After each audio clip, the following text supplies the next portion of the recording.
자, 그래서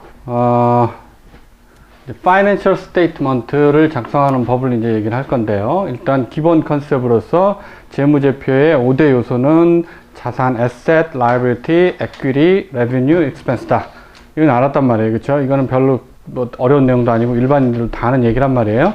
자, 이제 바로 오늘의 이제 하이라이트예요. 실질적으로 그럼 얘들을 어떻게 기록을 할 거냐? 그 기록의 방법, 재무제표를 작성하는 방법은 크게 갭이라고 얘기했는데, 하나하나의 우리가 거래라고 부르는 그런 사건이 일어났을 때 회계에서 기록하는 방법을 우리가 북키핑이라고 하잖아요. 저널 엔트리.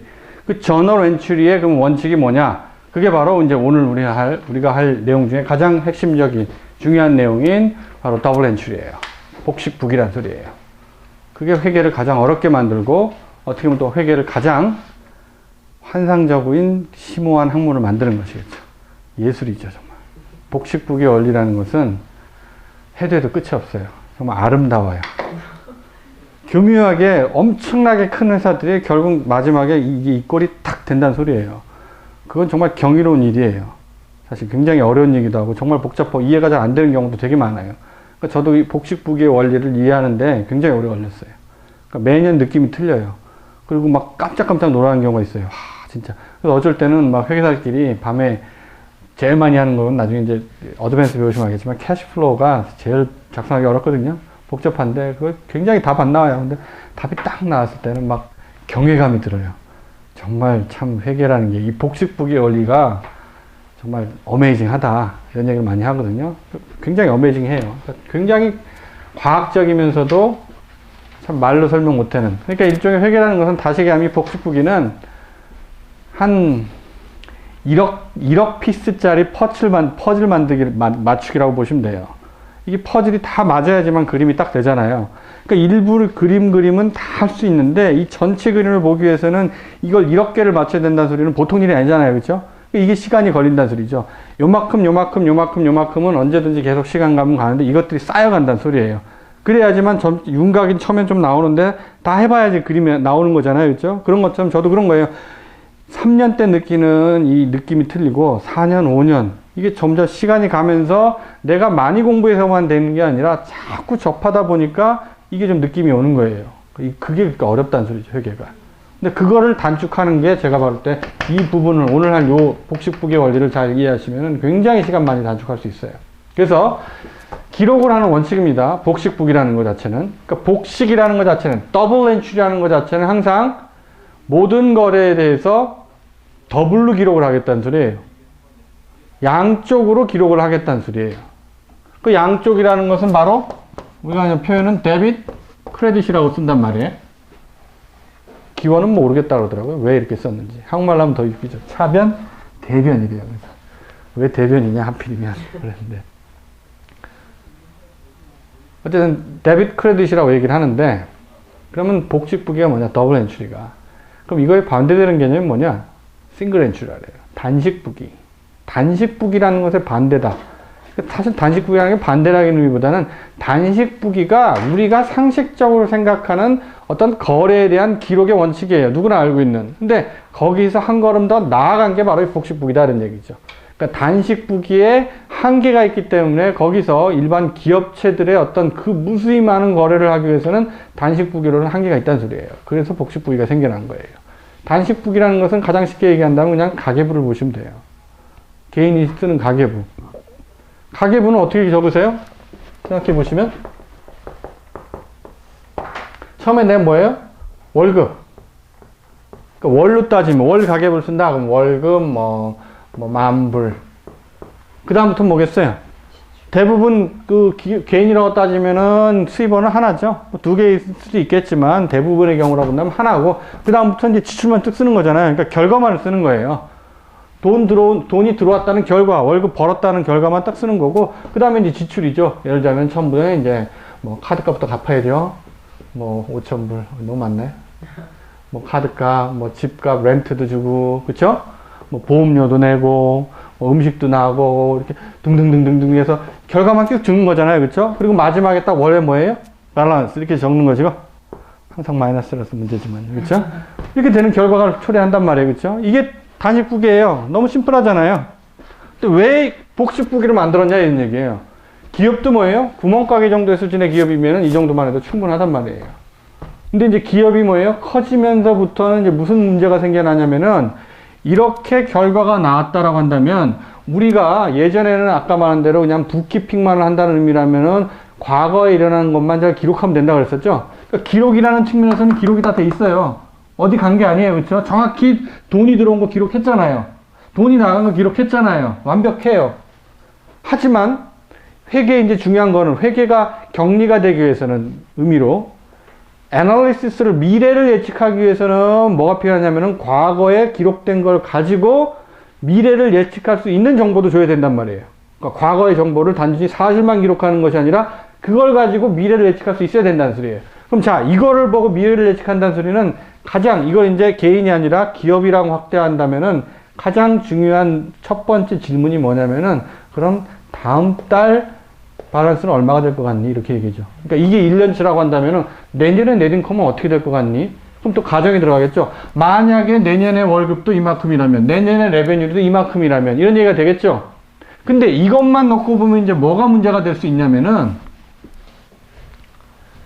기업은 이제 가계와 틀리게 뭐예요? 수입원이 하나 이상이 될 수가 있겠죠. 다양한 수입원이 될 수 있다는 소리예요. 그러면 이제 뭐냐면 기업은 만약에 여기 인슈런스를 예를 들어서 3,000불을 기록을 했어요. 그랬는데 왜 인슈런스 3,000불 했냐면 개인도 월급만 들어온 게 아니라 이번 달에는 주식에서 대박이 났단 말이에요. 주식에서 예를 들어서 3,000불이 생겼어요. 그러니까 뭐예요? 나는 원래는 월급만 있을 때는 이런 비용만 기본적으로 있었는데 올해는 전혀 생각지도 않았던 꽁돈이 들어왔단 말이에요. 그러니까 오케이, 이 김에 뭐예요? 보험 하나 들을까? 아니면 보험료 지금 매달 내는 것도 했는데 한 방에 다 낼래. 그래서 1년치를 다 내버리던데 이렇게 될 수가 있다는 소리겠죠. 근데 개인이라면 이 정도만 충분했는데 이제 기업이라면 이제 문제가 뭐냐면 그렇다면은 아까 말한 대로 요런 상황이 벌어졌을 때 이걸 복식부기로 기록을 안 한다면은 내년에도 예를 들어서 10,000불이라는 게 났다라고 했을 때는 얼마만큼 넷인컴이 생길 것이냐 이걸 예측한다면은 또 뭐라고 해요? 이거하고 똑같이 여기서 예를 들어서 이게 이제 기업이라 하면은 손해가 나면 하면 안 되겠죠? 3,000불 이익이 생겼다라고 한다면 이것만 놓고 10,000불이면 3,000불이네? 이렇게 기록할 거냐는 소리예요. 무슨 문제가 생기냐면은 이 비용은 뭐 때문에 생긴 거예요? 이 주식 때문에 생긴 것이겠죠. 그렇겠죠? 그러니까 이제 그런 얘기가 필요한 거예요. 비용을 썼는데 이 비용이 어떤 수익 때문에 쓴 거냐? 이것도 이제 기업에서는 분석할 필요가 있죠. 왜냐하면 수익원이 워낙 다양해지기 시작하니까. 그게 바로 매칭을 필요하겠다는 소리고, 그게 뭐냐면 이제 원인까지도 규명을 하자는 얘기예요. 단식부기는 결과만을 써줬는데 이것만 해도 충분했어요. 근데 이제 기업은 워낙 복잡해지기 시작하기 때문에 지금 나가는 돈이 원인이 뭐였느냐, 뭐 때문에 이 돈이 들어와서 지금 쓰느냐까지 분석할 필요가 있다는 소리겠죠. 그러기 위해서는 모든 덜의 그 사건에 대해서 원인 결과를 같이 써주는 게 좋다는 소리예요. 이해되셨죠? 그렇죠? 그래서 원인 결과를 같이 쓴다는 의미가 바로 복식부기라는 의미가 된다는 소리예요. 그리고 추가적으로는 나중에 이제 할 얘기겠지만 수익 비용을 인식하는 데 있어서 우리가 일반적으로 가게는 현금주의라고 그래요. 캐시 베이스라고 그래요. 돈 나가면 그냥 비용이고 돈 들어오면 수익이라고 본단 말이죠. 근데 기업은 이제 그걸 안 쓰고요. 회계에서의 가장 큰 컨셉 중에 하나가 바로 그 어크루 베이스라고 하는 거예요. 발생주의라는 소리예요. 그러니까 회사 입장에서는 돈이 들어와야 수익이고 돈이 나가야지만 비용이 아니란 소리예요. 결정적인 사건이 일어나야 수익이고 돈을 버는 결정적인 사건이 일어났을 때 비용이라고 본다는 소리예요.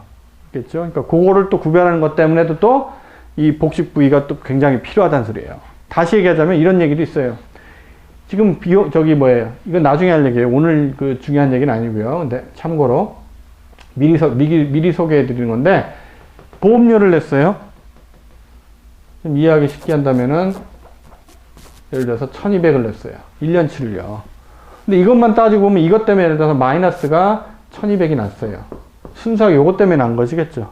그렇겠죠? 근데 이것만 봐서 야, 그럼 앞으로 이만큼 수익이 있으면 무조건 이만큼 손해가 나겠네, 이렇게 얘기하기 쉽죠.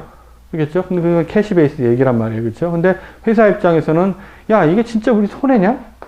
왜냐면 이 보험료는 몇 년치예요? 1년치잖아요. 근데 아니, 이건 뭐 이번 달 분석하는 거 아니에요? 이번 달은 사실은 뭐예요? 이거 원래 한 달치만 내면 됐었죠. 근데 난 돈에 여유가 있어서 그냥 돈만 1년치 냈단 소리예요. 그럼 결국은 실질적인 손익을 따질 때는 내 이 보험료는 얼마만 나간 걸로 보는 게 맞아요? 한 달치만 나가고 보는 게 맞죠. 나머지 11달치는 미리 낸 거니까. 사실 미리 냈다는 소리는 안 내도 됐다는 소리잖아요. 실제로 내야 된 거는 한 달치고 나머지는 내가 들고 있을 수도 있었는데 그냥 난 편의상 내버린 거란 말이에요. 그러니까 우리가 손익 분석을 할 때는 내기는 12달치를 다 냈지만, 즉 캐시 베이시스로 내긴 했지만 실제 비용으로 잡히는 것은 얼마? 한 달치만 보는 게 맞겠죠. 그거는 이 단식북에서는 이해를 못 한다는 소리겠죠. 근데 그거를 복식북이란다면 이 중에서도 이제 분석을 하는 거죠. 이건 12달치니까 이 중에 뭐예요? 한 달치만 비용이고 나머지는 뭐예요? 미리 낸 거. 이런 식으로 처리를 하자는 소리겠죠. 그게 다 원인 결과가 같이 맞물려져서 보여진다는 소리예요. 이해되셨죠? 그렇게 크게 두 가지 이유에 의해서 이제 복식북이를 하기로 한 거예요. 더블 엔츄리를. 그럼 이제 더블 엔츄리는 이제 원인 결과를 기록한다는 거 아셨죠? 두 가지가 모든 거래가 한꺼번에 기록이 되는 거예요. 그 얘기를 안 했는데 제가 회계에서 기록이 대상이 되는 것을 우리가 거래라고 불러요. 트랜잭션이라고. 그러니까 회계에서 뭐를 회계 처리를 언제 하느냐라고 한다면 뭐예요? 거래가 발생해야 돼요. 거래라는 거는 트랜잭션이라는 것은 이코노믹 이벤트라고는 좀 틀려요. 경제적 사건 중에서도 뭐예요? 재산 상태에 영향을 끼치는 것만을 거래라고 한단 말이에요. 그러니까 경제적으로 분명히 회사에 굉장히 큰 일이 벌어졌어요. 하지만 그게 뭐예요? 회사에 그냥 쉽게 얘기한 거예요. 재산 상태에 영향을 끼치지 않으면 그건 뭐예요? 회계 처리 대상이 아니라는 소리겠죠. 그렇겠죠? 우리 교재에 보시면 몇 가지 그런 예가 많이 나와 있어요. 그렇죠? 그것도 기본적으로 한 번도 생각 안 해보신 분들이 많더라고요. 굉장히 중요해요. 그것도. 예를 들어서 우리 회사에서 이번에 신기술을 하나 도입을 하려고 해서 기계 장치가 필요해요. 굉장히 최신형 무슨 뭐 프레스가 필요하든지 이래갖고 수소문 하다가 어떤 거래처 하나가 좋은 데가 좋은 걸 가격도 좋고 그래서 전화해갖고 야, 나 그게 필요해. 되게 비싸요. 뭐 1억짜리도 하라고 한다면 1억짜리나 살게.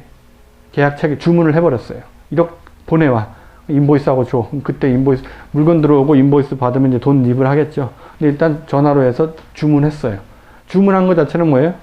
경제적 사건이죠. 거래일까요? 회계 처리를 해야 될까요? 주문한 것 자체를? 왜? 지출을 안 했다. 그러니까 다시 말하자면 그게 제가 아까 말한 정의를 생각해보세요. 트랜잭션이라는 거 뭐라 그랬어요? 경제적 사건 중에서 뭐에 영향을 끼쳐야 된다? 재산 상태에 영향을 끼쳐야 된다는 소리예요. 그러니까 말하자면 주문한 것 자체는 재산 상태 변동이 있냐 없냐예요. 없죠. 재산 상태가 언제 변동이 있겠어요? 양방향에 두 가지 방태로 재산 상태에 영향을 끼칠 수가 있어요. 물건이 먼저 들어와도 그건 재산 상태 변동한 거죠. 내게 돼버린 거니까. 또는 뭐예요? 내가 일부 돈을 지불했더라도 그건 재산 상태 변동이 된 거지겠죠. 그러니까 그런 일이 있지 않은 그 전까지는 거래라고 볼 수가 없기 때문에 회계처리를 하고 싶어도 할 수 없다는 소리예요. 자, 주문을 걸면서 대부분 뭐예요? 1억짜리이기 때문에 쟤 또 장난치는 거 아니야? 뭐 이럴 수도 있잖아요. 그러니까 뭐 우리가 다른 물건 하더라도 전화로 걸면 뭐예요? 뭐 다운을 해라. 뭐 이런 경우도 있겠죠. 그래서 1억짜리 사는데 100만 원을 다운을 하라고 그랬어요. 그래서 다운을 했어요. 나머지 뭐예요? 나머지 뭐 9,900만 원은 나중에 이제 물건 받으면 지불하겠죠. 그랬을 때 100만 원 지불했을 때 이건 거래일까요? 거래죠. 얼마짜리 거래예요? 100만 원일까요? 아니면 1억이 원래 물건 가격이니까 1억짜리 거래일까요? 재산 상태에 변동된 것만 얘기하라고 그랬어요. 얼마요? 100만 원짜리 거래가 되는 거죠. 그러니까 100만 원에 대해서 회계 처리해야 된다는 소리예요. 이해되시죠? 근데 만약에 물건은 들어왔는데 돈은 100만 원만 줬어요. 얼마짜리 거래일까요? 1억짜리죠. 왜냐하면 1억이라는 물건 거래가 돈으로만 들어온 건 아니라 물건이라는 것도 가치가 있는 거잖아요. 재산 상태잖아요. 그렇죠? 재화 용역은 다 가치예요. 그렇죠? 재화 용역, goods and service 다 마찬가지겠죠? 그렇기 때문에 그거는 거래이기 때문에 회계 처리를 해야 된다는 소리겠죠. 쉬운 얘기죠. 그렇죠? 회사에 저녁에 문을 닫고 퇴근을 했는데 아침에 와보니까요. 불이 났어요. 밤새. 그래서 공장이 홀랑 타버렸어요. 거래일까요? 거래예요? 왜? 그렇죠. 보통 사람, 불난 거에 뭐 돈 나간 것도 없고 건물이라는 것 자체가 탔잖아요. 탔으니까 우리 재산 상태가 변동됐고 건물이 얼마인지는 알 거 아니에요. 그러니까 얼마만큼 우리가 손해가 됐는지를 측정할 수 있겠죠. 대략. 그건 분명히 경제적 손실이잖아요. 거래예요. 회계 처리해야 된다는 소리예요. 그런 것들. 요거 몇 가지 있거든요. 교재 한번 나중에 집에 가셔서 이거는 시리어스하게 이 교재는 생각하실 필요 없어요. 시간을 또 더군다나 이건 제가 시간 되면은 번역을 하려고 그랬는데 영어도 아니라서 오히려 어려운 말도 있고 그래요. 한국 회계처리 되게 복잡하거든요. 시간 될 때 한번 그냥 읽어보세요. 그래서 제가 오늘 얘기한 것들을 주로 들어가 있으니까요. 자, 그래서 그렇게 일단은 트랜잭션이라는 것이 회계 처리 대상이 된다. 그죠? 그것까지 이제 기본이고, 그 다음에 이제 회계 처리를 어떻게 할 것이냐. 더블 엔트리에 의해서 원인 결과를 같이 적는다는 얘기예요. 원인 결과를 어떻게 적느냐면은 모든 거래가 일어나면은 양쪽으로 한 번씩 회계 처리에 뭔가 그 기록을 한다는 소리예요. 기록을 하는데 원인 결과라는 것 이제 또 의미가 있는데 제가 좀 더 쉽게 표현을 할게요. 이해하기 쉽게. 사실 그 트랜잭션이라는 것은 우리가 생각하는 가장 대표적인 트랜잭션은 대부분 뭐하고 인바브를 많이 시켜서 얘기를 하냐면은 캐시를 많이 보고 얘기를 하죠.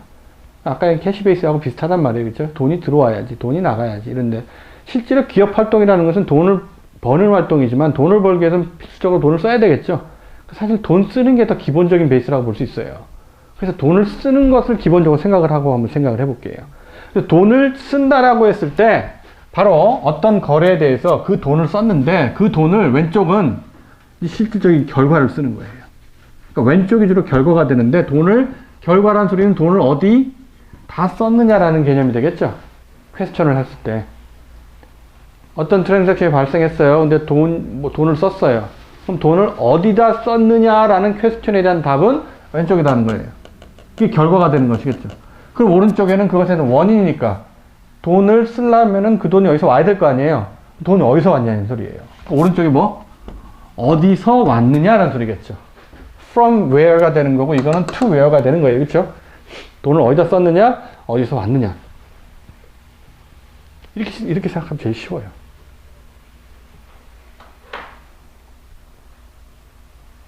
건물을 샀어요. 돈을 쓴 거죠. 1억짜리 건물을 샀다 그러면 1억짜리 돈을 썼어요. 왼쪽에는 바로 그게 어디 다 썼느냐를 찾아보는다는 소리예요. 어디다 썼냐는 소리니까 어디다 썼어요?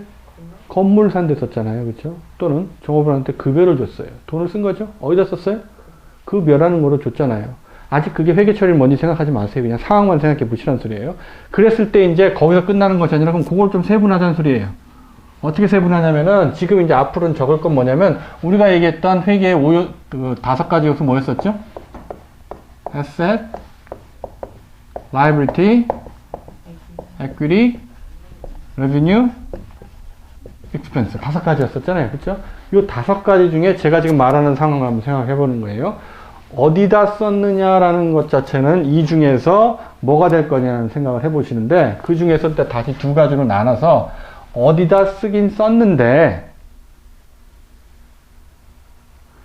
더 쉬운 편으로는 지금 여기다 넣으면 나중에 옛날에 제가 쓰던 거라서 황금성이라고 얘기하는데 예자면 claim to convert cash 캐시로 전환될 수 있는 권리. 그러니까 미래에 돈을 쓰긴 썼는데 미래에 다시 현금 이건 공식적인 용어 아니에요. 쓰지 마세요. 회계에서는 안 나와요. 제가 그냥 만든 거예요. 돈을 쓰긴 썼는데 미래에 다시 돈으로 바꿀 수 있는데 썼느냐 아니면 그냥 뭐예요? 써버리고 만 거냐 이렇게 쓸 수 있겠죠. 그랬을 때 황금성이 있는 거다 없는 거다 이렇게 크게 나올 수 있겠죠. 황금성이 있는 거 이 중에 뭘까요? 에셋이겠죠. 아까 말한 건물을 샀어요. 그럼 뭐예요? 건물이라는 것은 분명히 돈을 썼긴 썼지만 그냥 써버리고 만 게 아니죠. 다시 다른 형태로 바뀐 거죠. 그래서 얘는 뭐예요? 건물을 나중에 팔면 다시 우리한테 현금이 들어올 수 있겠다는 소리겠잖아요. 그러니까 얘를 우리가 에셋이라고 부르겠다는 소리예요.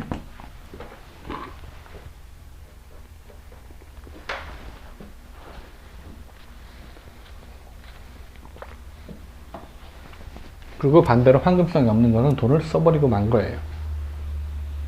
대표적으로 아까 제가 얘기한 2가지 예 중에 뭘까요? 종업원한테 급여 준 거. 나중에 다시 돈이 들어오는 게 아니죠. 그냥 줘버린 거잖아요. 렌트비를 냈어요. 내버린 것이겠죠. 그렇죠? 그러니까 이 넷 중에 뭐예요? 익스펜스죠. 그렇지. 익스펜스. 어우, 잘하시네요. 됐죠? 자, 제가 생각할 때는 회계의 인터미디엇, 어드밴스, 가버먼트 별 회계 망측한 회계 원칙들이 많거든요. 제가 볼 때는 제가 가르치는 데 있어서는 제일 중요하다고 보는 게 여기예요. 요거. asset expense를 이해하는 게 중요한 게 아니라요. 제가 다시 강조드리지만 제일 중요한 거는 어디 가서 들을 수 없는 제일 중요한 얘기는 asset expense는 같은 쪽이라는 얘기. 같은 뿌리가 뭐예요? 어디다 썼냐죠. 얘네들은 뭐예요? 여기서 갈라져 온 거기 때문에 근본적으로는 얘네들은 항상 같은 쪽, 같은 성격을 갖고 있다는 소리예요. 그 얘기는 돈을 어디다 썼느냐는 asset이 될 수도 있고 expense가 될 수도 있다는 소리죠. 그리고 제가 여기 황금성에 하나 썼죠. claim to cash 나중에 그쵸? 얘는 뭐예요?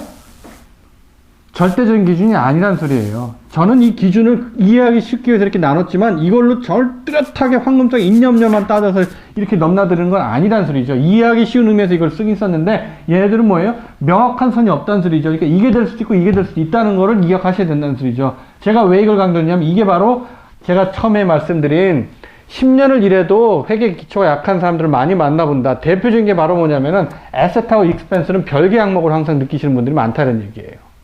즉 건물이라는 것은 무조건 에셋이고 급여는 무조건 익스펜스라고만 아시는 분들이 많아요. 당연한 얘기지만 근데 이게 뭐예요? 건물도 이게 될 수 있다. 그리고 급여도 이게 될 수 있다는 것을 항상 머릿속에 염두에 두는 게 중요하다는 소리죠. 이걸 알고 있으면 많은 부분이 다 해결이 돼버려요. 이해되셨죠? 그러니까 왜 그렇게 혼동이 되냐면은 제가 아까 얘기한 대로 자 건물 1억짜리 샀어요. 뭐라고요? 왼쪽 어디다 쓴 거는 뭐가 된다고요? 에셋이 된다는 건 누가 다뤄도 알잖아요. 그렇죠? 황금성에도 딱 맞아 떨어지잖아요. 건물 사면 나중에 팔면 돈 되는 거. 그렇겠죠? 근데 제가 퀘스천을 달리 할게요. 건물이 아니라 우리 그 카플리에서 지금 이게 맨날 필요하니까 이 마커를 하나 샀어요. 1불이에요. 하나에. 10개를 샀어요. 10불이에요. 돈을 어디다 쓴 거잖아요. 10불 썼단 말이에요. 그렇죠? 왼쪽에 기록을 해야 돼요. 어디다 쓴 거를. 뭐라고 쓸까요? 마커라고 쓰는데 이 5가지 중에 제일 이거 강조 지금 이거 오늘은 이것만 생각하세요. 회계 그 어카운트 이름 있죠? 그럼 모르셔도 돼요. 어카운트 이름은 전혀 신경 쓸 필요가 없어요. 한국은 어카운트 이름이 중요하거든요. 여담이지만 한국은 어카운트 이름을 정해줬어요. 되게 어려워요. 퇴직급여 충당금. 일반 사람이 잘 안 쓰는 뭐 한문으로 써갖고 회계사들도 어려워해요. 뭐 무슨 보충 무슨 뭐 리저브 뭐 좀 어렵거든요. 근데 미국은 회계 이름은 뭐예요? 문장으로 쓰는 회사들도 많이 있어요. 그냥 그 상황을 제일 잘 나타내주게 쓰면 돼요. 그러니까 똑같은 뭐 우리나라는 외상 매출금 정해져 있거든요. 이게 어카운트 리시버블이에요. 근데 어카운트 리시버블도 그냥 receivable from 누구 뭐 claim to 자기 만들어 쓰면 되는 거예요. 거기에는 신경 쓸 필요 없어요. 중요한 건 뭐다? 이 4가지, 5가지 중에 하나를 구별하는 게 더 중요하다는 소리예요. 자, 마커. 5가지 중에 뭘로 갈까요? 더군다나 2가지 중에잖아요. 이 2가지 중에 뭐로 쓸 거냐는 소리예요. 에셋이냐는 익스펜스냐는 소리예요. 뭐가 더 맞을 것 같아요? 익스펜스? 왜? 사서 없어지니까? 근데 이렇게 얘기하겠죠. 아까 내가 이걸 얘기하니까 사람들은 나중에 팔면 돈 되더라 하면 이것도 뭐예요? 아무도 안 하겠지만 예를 들면 팔아서 50센트라도 받으면 황금성 있는 거 아니냐. 더군다나 이건 급여하고는 특이한 게 뭐냐면 텐저블이잖아요. 형태가 있으니까 사람들이 대부분 에스tet을 텐저블 에스tet으로만 착각을 한단 말이에요. 형태만 있으면 팔기만 하면 50센트라도 받으면 자산 아니냐. 그럼 거기서 맹점이 있다는 소리죠. 저는 이거는 뭐예요? 제가 아까 얘기했죠. 절대적인 기준이 아니라고. 이해를 편하게 하기 위해서 기준을 한다는 소리예요. 그렇겠죠? 그러니까 답은 뭐냐면요. 둘 다 된다는 소리예요. 근데 건물은 너무 명확하니까 이걸로 굳어진 거고요. 그러니까 의문의 여지가 없잖아요. 근데 이런 것들이 바로 의문의 여지가 생기는 거예요. 근데 이거를 건물은 무조건 텐저블은 자산이라고 생각하는 사람들은 여기 벌써 홀동이 생기기 시작하는 거예요. 이거 뭘까? 이게 자산이잖아. 형태가 있잖아. 그럼 자산으로 기록을 해야 된다는 소리예요. 그 사람. 근데 이게 틀린 건 아니에요. 맞아요. 하지만 무슨 문제가 이제 문제가 아니라 회계는 다 논리라 그랬잖아요. 이게 절대적인 기준이 아니고요. 그 다음에 한 단계 더 해서 이게 제일 합리적으로 이해 거래를 나타내는 거냐를 끊임없이 고민하는 거예요. 앞으로 이제 더 나갈 내용이지만 얘기를 할게요. 얘 마커를 예를 들어서 마커라고 하고 10불짜리를 자산으로 처리해요. 오케이예요. 맞아요. 근데 이렇게 되면 이제 무슨 문제가 아니라 이제 무슨 일을 더 해야 되냐면 이건 이제 어카운팅을 안 배우시는 분은 모르지만 어카운팅 배우신 분이라면 알겠죠. 자산이라고 기록을 했으면 이건 유형자산 픽스드 에셋이에요. 그럼 1년 있다 뭐 하죠? 유형자산은 1년 있다 뭐 하죠? 빌딩을 1년 있다가 뭐 하죠? 회계 처리할 때? 연말에 항상 하는 거 있잖아요. 예? 예? 세금 내는 것도 있지만, 그러니까 회계적으로. 회계를 안 하셨으면 이제 잘 안 들어보죠. 근데 말하면 다 아실 거예요. 디프리시에이션이라고 들어보셨죠? 감가상각이라는 게 있어요. 상각된다 그러거든요. 그건 경제학 용어이기도 해요. 자산의 어떤 가치가 떨어지는 것은 상각된다 이렇게 얘기를 하거든요. 애모티제이션 된다 뭐 이런 얘기지만 디프리시에이션을 한다는 소리는 감가상각을 한다는 소리가 있거든요. 그건 자산이라고 기록을 했으면 이거 굉장히 어려운 개념이에요. 이것도 사람들이 많이 정확히 개념을 모르는 건데 이건 나중에 제가 인터 시간에 다시 얘기를 하고요. 만약에 자산이라고 하면은 이거는 회계적적으로 그냥 감가상각을 하도록 돼 있어요. 내용연수 기간에 걸쳐서. 그러니까 연말에 가면 무조건 이 분계를 추가적으로 하나 더 넣어야 돼요. 디프리시에이션 계산해서 넣고 accumulate depreciation. 이건 나중에 이제 우리가 배울 내용이고요. 지금은 이걸 얘기하는 게 아니라 뭐냐면 이거를 더 해야 되는 절차를 해야 된다는 소리예요. 이게 뭐예요? 까다롭다는 얘기죠. 왜 이 짓을 굳이 하냐는 소리예요. 그러니까 마크 하나는 괜찮았다고 쳐요. 일단 삼성전자에서 직원이 새로 들어와갖고 컴퓨터 한 대 사줬어요. 그 컴퓨터 한 대가 예를 들어 요즘 뭐 싸잖아요. 한 500불이면 사잖아요. 그치, 좋은 거. 500불 주고 샀어요. 삼성전자 입장에서는 그거를 에셋으로 할 거냐, 익스펜스로 할 거냐는 소리예요. 근데 나는, 황금성이면 그 텐저블이 무조건 자산이다라고 한다면 이건 무조건 자산을 잡아야 되죠. 잡았다 하면 틀린 건 아니에요. 그래 놓고 나는, 난 정말 회계 원칙에 충실했어. 연말에 뭘 해야 돼요? 감가상각을 해야 돼요. 그쵸? 근데 이런 컴퓨터가 한 대가 아니라 뭐 삼성 전체로 본다면 수백 대죠. 수백 대 기록을 해버렸어요. 그럼 연말에 가서 뭘 해야 돼요? 감가상각을 해야 되는데 감가상각 하는 게 우리 그 인터미디어트 어카운팅의 큰 토픽 중에 하나예요. 감가상각 방법에 따라서 하는 게 굉장히 이건 고도의 산수 실력을 요구해요. 시험에 제일 많이 나오는 거예요. 감가상각 계산해봐라. 어렵거든요. 그러니까 이 감가상각을 한 삼성전자가 이렇게 했다라고 한다면 매년 뭐예요? 매일 좀 10,000개의 컴퓨터가 있다면 10,000번의 감가상각을 해야 돼요. 물론 엑셀로 돌리긴 하겠지만 그거를 전담해서 리뷰하고 하는 사람이 필요하단 말이에요. 사람 하나 더 써서 감가상각만 해야 돼요. 그래 놓고 딱 연말에 감가상각까지 해갖고 재무제표를 만들어서 정보용들한테 딱 줬어요. 으쓱해서 우리는 정말 회계 원칙을 칼같이 잘 지키는 거다. 그러면 정보용자가, 예를 들면 투자자가 그거 보고 뭐라고 할 거냐는 소리예요. 다시 회계의 정의를 잘 생각하시라는 소리예요. 회계를 왜 하느냐는 회계 원칙을 만족시키기 위한 게 아니에요. 정보 이용자가 의사결정하는데 가장 좋은 정보를 주는 게 목적이라는 소리예요. 그러니까 이 회계 처리를 어떻게 하냐는 사실 누구한테 물어봐야 되냐면 정보 이용자한테 물어봐야 되는 거예요. 야, 나 이렇게 회계 처리할 건데 이거 너한테 괜찮은 정보니? 그럼 얘가 오케이, 나고 그렇게 하는 거 굉장히 좋아. 내 의사결정하는데 되게 도움이 돼. 이러면 그건 좋은 정보란, 좋은 회계 처리가 된다는 소리예요. 답은 없다는 소리겠죠. 그러니까 아까 말한 대로 삼성전자가 컴퓨터 하나 별짜리를 10,000번을 감가상각을 일일이 그 옛날에라고 지금 손으로 다 계산해서 열심히 하고 딱 해갖고 정보용자한테 우리 잘했지. 그다음 정보용자가 뭐라고 얘기하냐면은 쓸데없는 짓 했다 그래야죠. 나는 니네가 감가상각을 하든 안 하든 아무런 의사결정에 영향을 끼치지 않아. 왜냐하면 금액이 너무 작으니까. 삼성전자가 몇십조 되는 조 단위의 회사인데 이거 500불짜리 이것을 그냥 장부 터져나가게 이걸 감가상각 다 하고 왜 이 짓을 하냐 이거예요.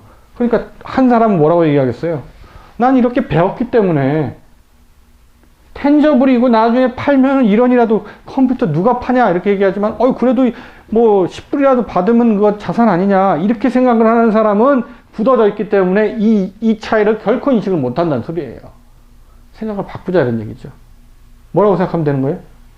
성품이죠. 컴퓨터를 누가 이거를 무슨 건물하고 똑같은 자산으로 볼 거냐는 얘기예요. 이건 사서 그냥 써버리는 소모품이라고 본다는 소리예요. 그렇게 생각하면 뭐예요? 이걸 뭘로 처리하면 돼요?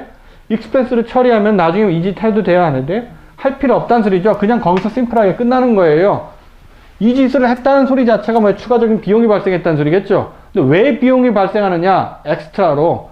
좋은 정보이기 때문에 이렇게 주장을 해야 된다는 소리예요. 근데 좋은 정보냐는 소리예요. 이 경우는 아니라는 소리예요.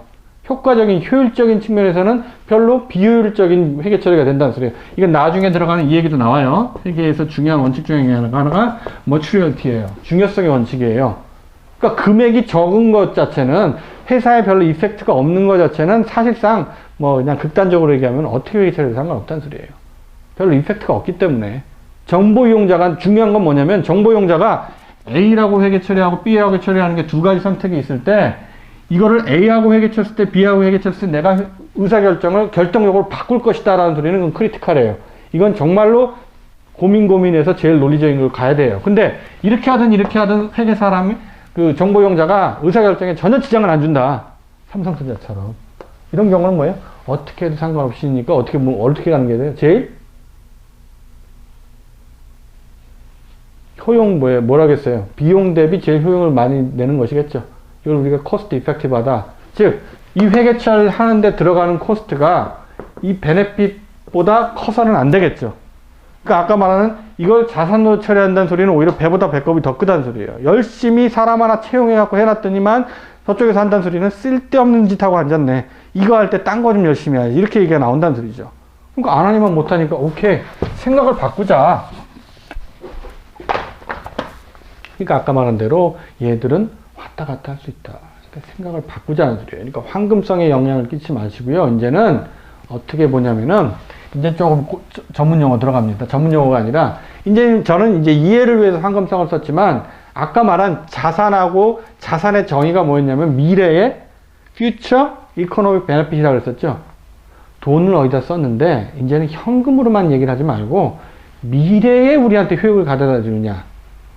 근데 그 미래를 조금 더 확대를 해서 뭐냐면 1년 이후의 미래에 효익을 주느냐는 자산으로 볼 거다라는 얘기죠. 그리고 우리한테 미래 효익을 주긴 주는데 그게 뭐예요?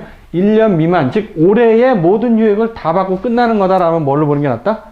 비용을 보는 게 낫다는 소리예요. 이해되셨죠? 그러니까 건물이라는 거 샀으면 우리한테 효익을 얼마나 주는 거예요? 팔아서도 주죠. 그건 황금성만을 따지는 거고 사실 이제 회계학을 배운 사람은 건물이 왜 자산이냐라고 물어본다면 팔아서 돈이 되는 게 아니라 뭐예요? 이 자산을 우리가 씀으로 인해서 거기서 뭐예요? 효익을 창출하잖아요. 어떻게? 공장을 돌릴 거 아니에요. 근데 건물에서 보통 1년 내에 끝나요? 아니죠. 최소한 몇십 년 장기적으로 얼마든지 우리가 회사가 유지하는 한은 우리한테 계속 효익을 주잖아요. 그러니까 바로 그 건물이라는 게 우리에게 미래에 1년 넘어서 계속 효익을 주기 때문에 자산이라는 얘기예요. 근데 1년 넘어가지 않고 그냥 올해 그냥 써버린 거다. 효익이 있었음에도 그냥 올해 그냥 다 묻히는 거다. 마커. 돈으로 다시 팔 수 있다 할지라도 그 효익이 언제 미친다는 소리예요? 이거를 뭐 5년, 10년, 1년 이상 쓸 수 있냐는 소리예요. 아니죠. 써버리고 만 거라는 소리겠죠. 컴퓨터도 사실 요즘 옛날 같은 경우에는 몇십 년 쓰지만 몇 년 안 쓰잖아요. 1년이면 사실 중고가 아무도 안 사가요. 그렇죠? 그리고 효익도 우리는 개념을 써버린 거라고 바꾸겠다는 소리예요. 그러면 익스펜스로 처리해도 된다는 소리겠죠. 다시 한번 강조하지만 중요한 건 뭐다? 얘는 같은 놈이라는 얘기예요. 얘가 될 수도 있고 얘가 될 수도 있고. 이게 굉장히 중요한 의미가 된다는 소리예요. 그러니까 상황마다 다 파악을 틀리게 하셔야 된다는 게 제일 중요한 얘기예요. 자, 삼성전자는 아까 말한 컴퓨터를 샀더라도 뭘로 처리하는 게 그러니까 훨씬 더 합리적인 소리예요? 익스펜스. 그냥 서플라이 익스펜스 이렇게 처리하면 돼요. 그렇죠? 근데 예를 들어서 내가 창업했어요. 근데 나는 애플처럼 스티브 잡스가 시작 어떻게 했어요? 조그만 창고에다가 컴퓨터 한 대 놓고 창고 하나 놓고 시작했단 말이에요. 그때에서는 내 창업하는데 내가 토탈 투자 금액이 초기 투자 금액이 예를 들어서 5,000불이에요. 근데 나는 컴퓨터 사업을 하기 때문에 컴퓨터가 좋은 게 필요하기 때문에 5,000불 중에서 4,000불이 슈퍼컴퓨터 한 대 샀어요. 아니면 뭐 1,000불이라고 하더라도 1,000불 갖고 했는데 그 회사 입장에서는 그 1,000불이라는 컴퓨터가 뭐겠어요? 에셋이죠. 왜냐하면 그 회사의 규모로 본다면은 그 자산이 제일 중요한 우리한테 미래의 효익을 주는 자산이죠. 그냥 소모품이 아니란 말이죠. 그 회사는 뭘로 처리하는 게 맞아요? 자산이 더 합리적이라는 소리겠죠. 이게 다 달라야 된다는 소리예요. 고정관념이 뭐냐? 컴퓨터는 그 금액으로 봤을 때는 그건 무조건 자산이야. 1원이라도 받을 수 있으니까. 텐저블이니까. 이렇게 생각하는 사람은 그건 영원히 자산이고 걔가 비용이 될 수 있다는 걸 생각을 못 한단 말이에요. 회계를 담당자라 할지라도요. 이해되셨죠? 그렇게 왔다 갔다 하는 걸 아셔야 돼요. 거꾸로 이제 이쪽을 볼까요? 비용이라는 거. 아까 말한 급여라는 것은 대표적으로 급여라고 그냥 비용이라고 굳어진 거지 영원히 비용이 아니라는 소리예요. 그렇죠? 걔가 자산이 될 수도 있다는 걸 아셔야 된다는 소리예요. 예를 들어서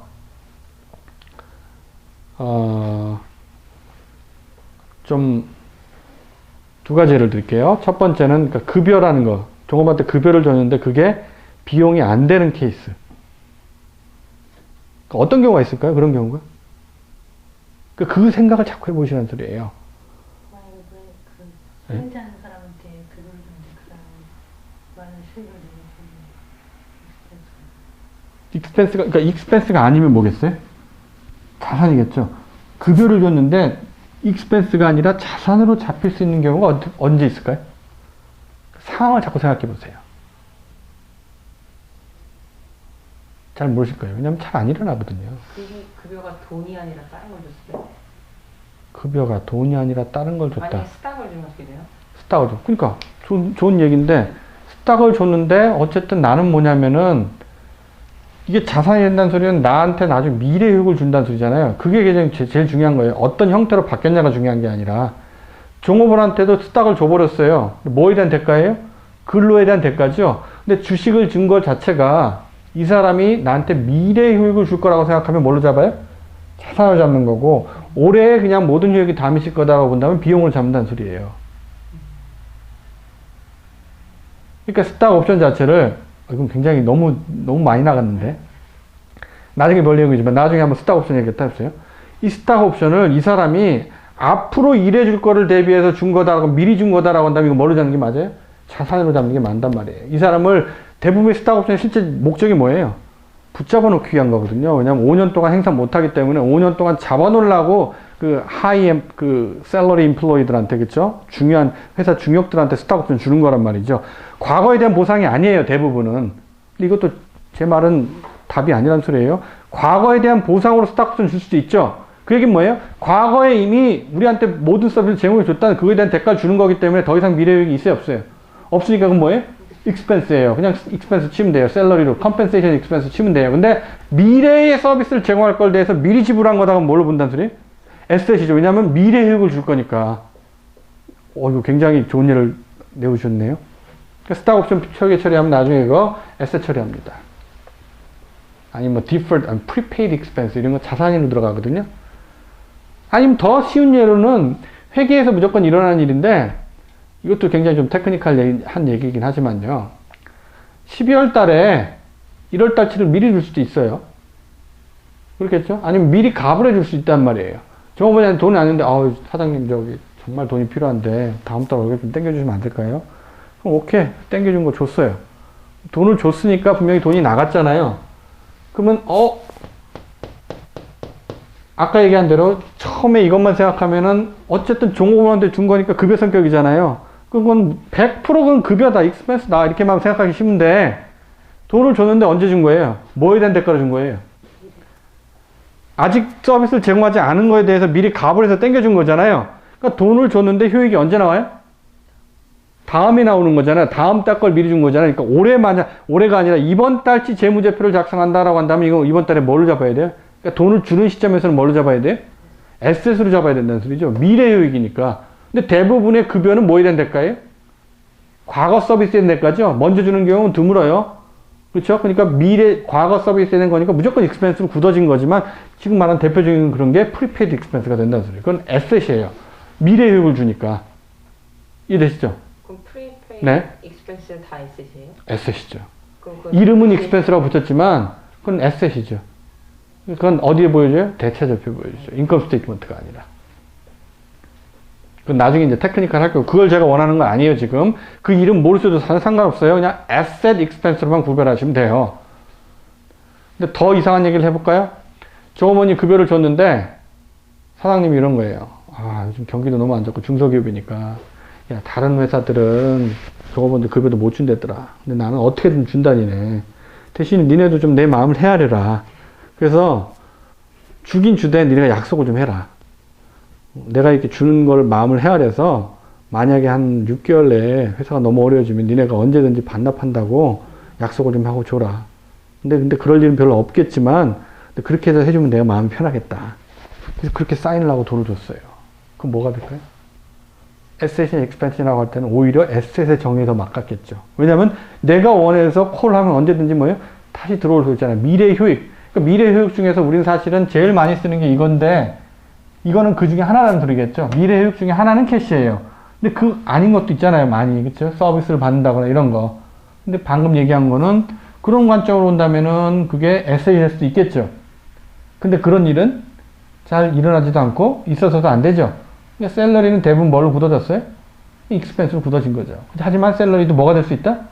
에셋이 될 수 있다는 것을 항상 염두에 두는 게 중요하다는 소리예요. 그 자세가. 셀러리는 디프리시에이션 안 되죠? 나중에 익스펜스 처리하는 거예요? 예? 아, 그건 이제 혼동이 돼서는 거죠. 디프리시에이션은 언제만 하냐면은 fixed asset으로, 즉 tangible asset이 됐을 경우에만, 프리페이드 같은 경우에는 말 그대로 expense가 아직 발생되지 않았기 때문에 asset 성격이라는 것이니까 이건 나중에 뭐예요? 실제로 서비스를 제공받을 때 그냥 뒤집으면 되겠죠. 그게 expense로 대체되는 개념이고, 그 다음에 말 그대로 asset 중에 tangible이면서도 효익을 미래에 주는 것들 있죠. 그런 것들은 fixed asset이라고 그래요. 또는 이제 이건 이제 구체적인 이름이고요. 이건 뭐 나중에 이제 배울 내용이고요. PP라고 그러거든요. Property, Plant and Equipment.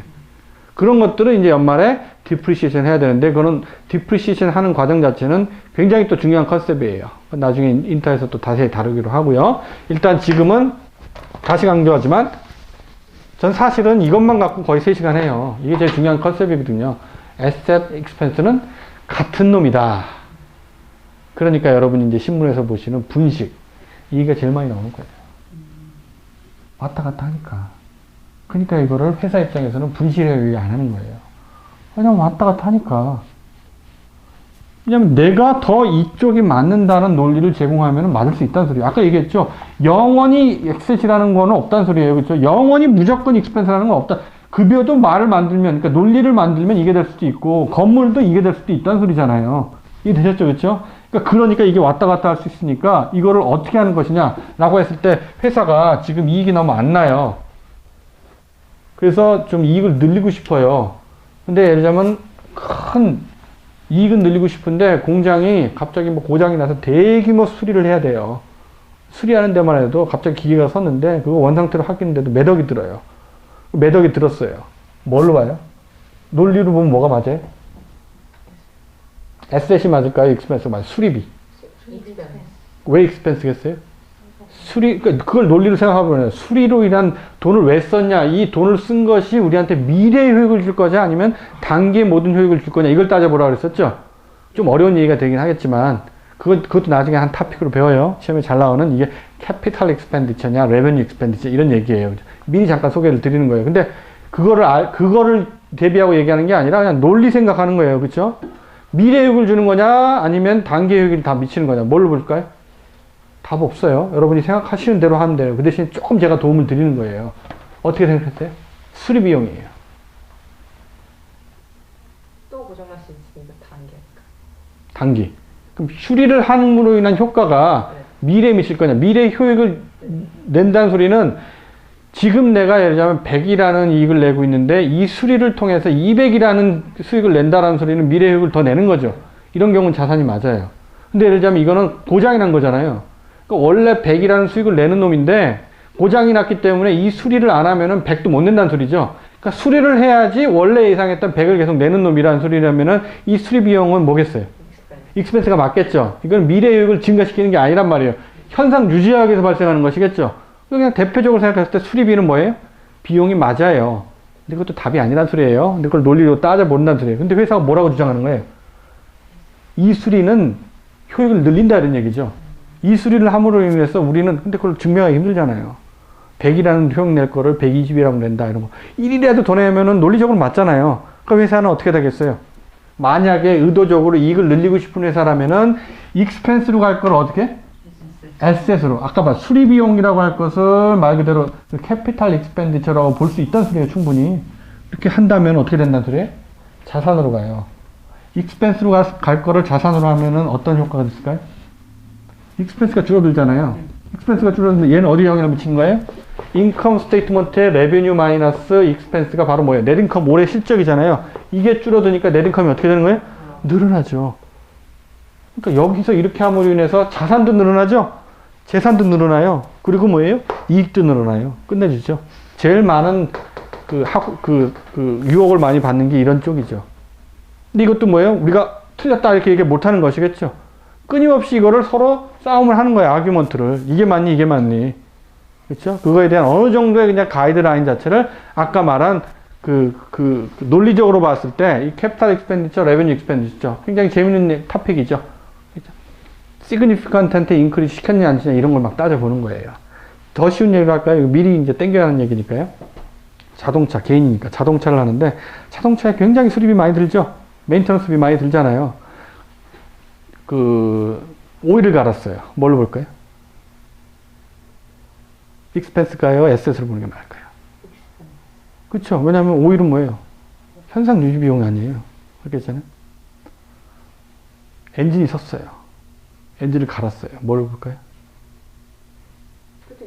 익스펜스. 왜냐하면 엔진을 쓴 거니까 그걸 다시 갈지 않으면 원래 쓰던 목적도 안 되잖아요. 그러니까 그것도 익스펜스예요. 근데 엔진은 멀쩡히 가는데 신형 엔진이 나왔대요. 그래서 나는 정말 내가 타보고 싶은 거다. 지금 2000cc인데 3000cc 아니면 4000cc가 나서 새로 그걸 갈아버렸어요. 뭘로 볼까요? 자산이 더 낫다는 소리겠죠. 왜냐하면 2000cc 하던 거에 비해서 3000cc로 하면은 뭐 효익을 현저히 증가시켰죠. 그러니까 그런 것들은 에셋으로 볼 수 있는 요소가 될 수 있다는 얘기죠. 이해되셨죠? 그렇죠? 건물이 미리 인터를 다 하는 얘기네. 건물이 있는데 건물에 페인트 칠을 냈어요. 뭘로 볼까요?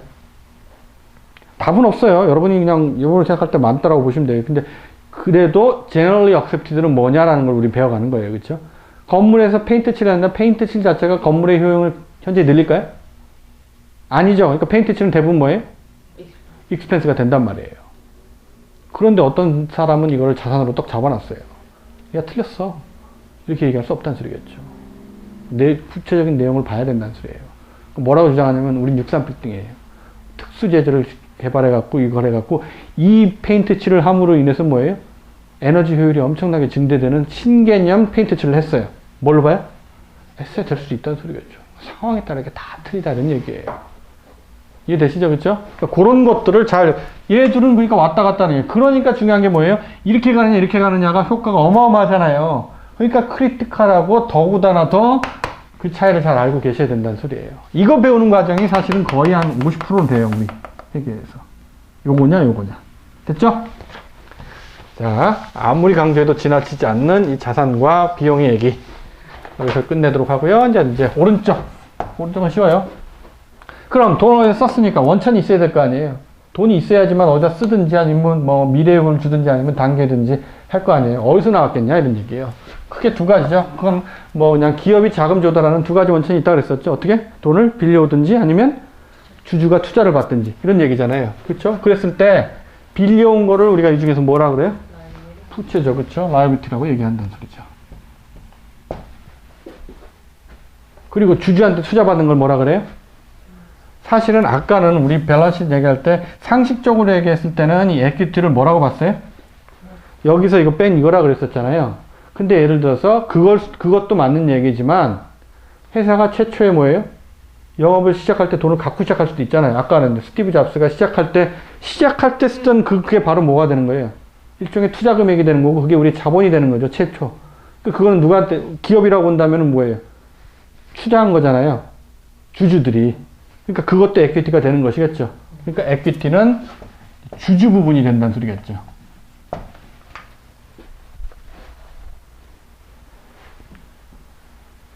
그러니까 이거는 뭐 다른 게 아니라 이쪽은 다 뭐예요? 돈의 원천이 된다는 소리겠죠. 결론으로 본다면 우리가 크게 봤을 때 이쪽을 다 뭐라고 볼 수 있냐면은 캐피탈이라고 볼 수 있어요. 자본. 그렇겠죠? 이렇게 쓸 수 있는 것들의 원천, 캐피탈. 근데 이 캐피탈 중에서 라이비티는 누구에 대한 캐피탈을 본 거예요? 타인 캐피탈이죠. 완전히 남의 돈을 그냥 빌려 쓴 거니까. 근데 얘는 주주는 바로 뭐예요? 투자하는 동시에 누가 되는 거예요? 주인이 된다는 소리겠죠. 오너가 돼서 오팅을 한단 말이에요. 그렇죠? 의사결정에 참여하는 거니까 자기가 꼭 주인이 되면서 투자를 들어오는 것이겠죠.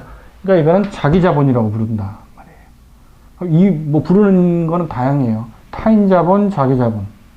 또는 그래도 이건 타인 자본이라 그래도 결국은 투자자들은 주주들은 뭐예요? 주주라고 보면은 굉장히 주인 같아 보일 수도 있겠지만 개인 개미들은 뭐예요? 그냥 투자죠, 진짜.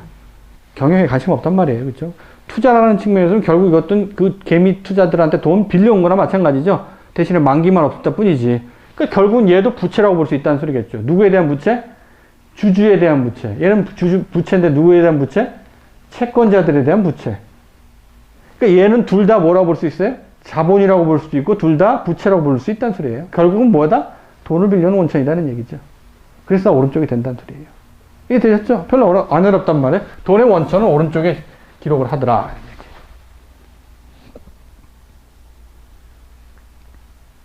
그러면 이제 나올 수 있는 상황이 정리가 된 거예요. 왼쪽에 뭐 에셋이 나올 수 있고요. 뭐가 나와 있어요?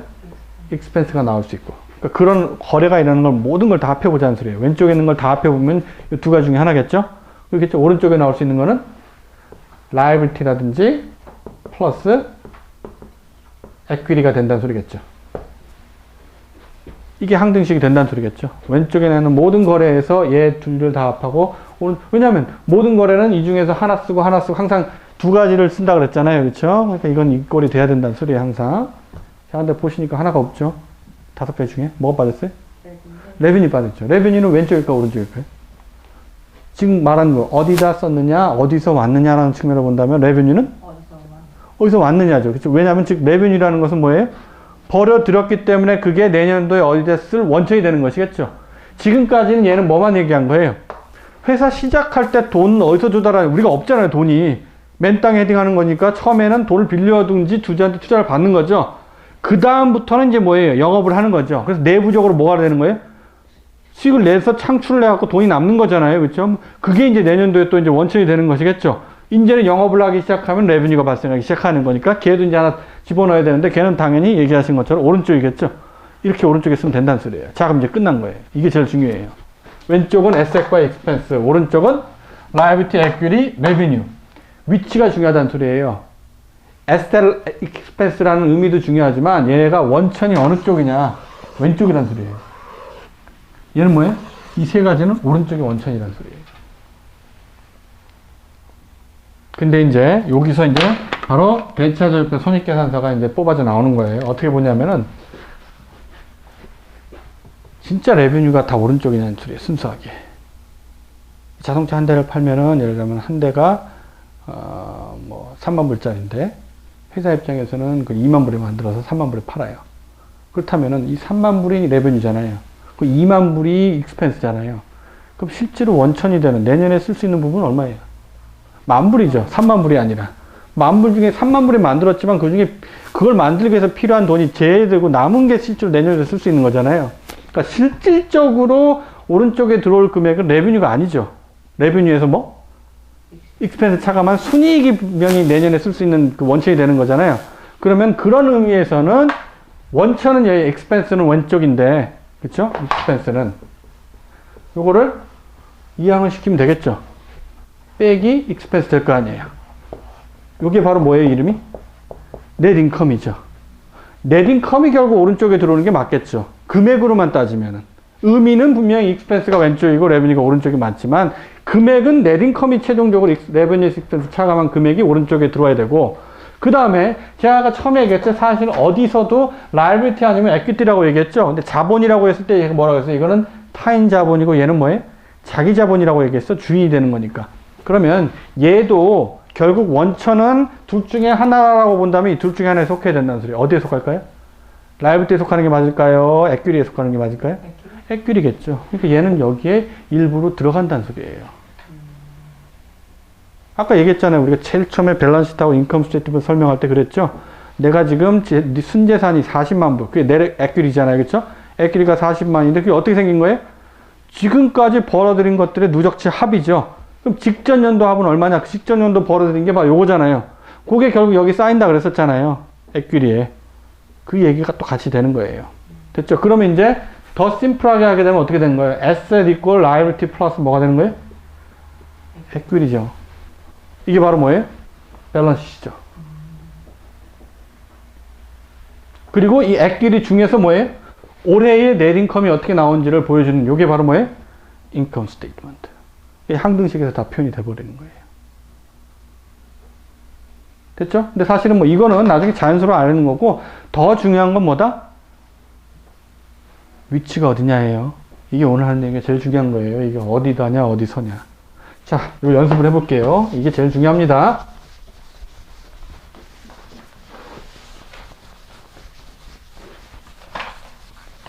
자, 무조건 모든 거래에 대해서는 왼쪽에서 하나를 쓰고 오른쪽에 하나를 써야 된다고 그랬어요. 그렇죠? 근데 그 거래에 어디다 쓴 거의 결과적인 것은 왼쪽에다 쓰고 어디서 왔느냐는 오른쪽에 쓴다라고 그랬었죠. 그럼 자, 왼쪽에 나올 수 있는 걸 한번 더 정리해 볼까요? 뭐라고 그랬어요? 왼쪽에 나올 수 있는 거는 asset과 expense다라고 얘기했었죠. 오른쪽에 나올 수 있는 거는 부채하고 equity. 그 다음에 하나 더 뭐? revenue 이렇게 됐었잖아요. 근본 위치가 중요하다는 소리예요. 그럼 이제 좀 확대를 할게요. 근본 위치가 왼쪽에 왔다는 소리는 이거 에셋이 생겼다는 소리, 돈을 어디다 썼느냐? 건물 샀다가 건물이 됐다는 소리겠잖아요. 그렇죠? 그럼 건물을 사기만 해요? 팔 수 있겠죠? 건물이 줄어들 때 어떻게 하겠어요? 회계 처리할 때. 반대로 가면 되겠죠? 지워야 되니까. 그러니까 테크니컬하게 당연히 에셋도 어디 올 수 있어요? 크레딧에 올 수 있죠. 그럼 크레딧에 왔다는 소리는 뭐라고 부르는 거예요? 에셋이? 줄어들었다는 소리겠죠? 팔았다든지 아니면 줄어드는 거잖아요. 그렇죠? 그러니까 정확히 얘기하면 에셋이 왼쪽에 온다는 소리는 에셋이 왼쪽에 어떻게 됐다는 소리예요? 증가했다는 소리겠죠? 발생했다는 소리겠죠? 이렇게 그냥 증가라고 보시면 되겠죠? 에셋이 증가. 그럼 반대로 에셋이 감소했을 때는 어떻게 하겠어요? 조금 반대했으면 되겠죠. 그러니까 오른쪽에 만약 에셋이 왔다라고 한다면 에셋이 어떻게 된 거다? 감소한 거다 이런 얘기죠. 자, equity, liability 마찬가지죠. 오른쪽에 왔다는 소리는 바로 오른쪽에 온 게 뭐가 된다는 소리? 증가한다는 소리겠죠? 부채가 증가하는 거죠. 부채가 생기는 거, equity가 생기는 거. 이게 다 증가를 표시하는 게 원래 위치란 말이죠. 그럼 얘들도 당연히 뭐가 될 수 있어요? 감소될 수 있겠죠. 빚을 갚으면 없어져야 되니까 오른쪽, 그냥 테크니컬하게 반대로 가야 되겠잖아요. 그렇죠? 반대로 가면 된다는 소리니까 왼쪽에도 liability가 올 수 있지만 그 경우는 liability가 줄어드는 거고, equity도 줄어드는 게 되는 것이겠죠. 이해되시죠? 이제 다 올 수 있다는 걸 이제 가르치는 거예요. 대신에 이제 근본 위치가 어디냐를 잘 기억하셔야 된다는 소리였고, 그렇죠? revenue, expense. 자, expense도 역시 마찬가지로 그럼 발생하고, expense의 발생의 그 증가의 반대는 expense의 감소냐라고 했을 때는 그건 잘 안 일어나죠.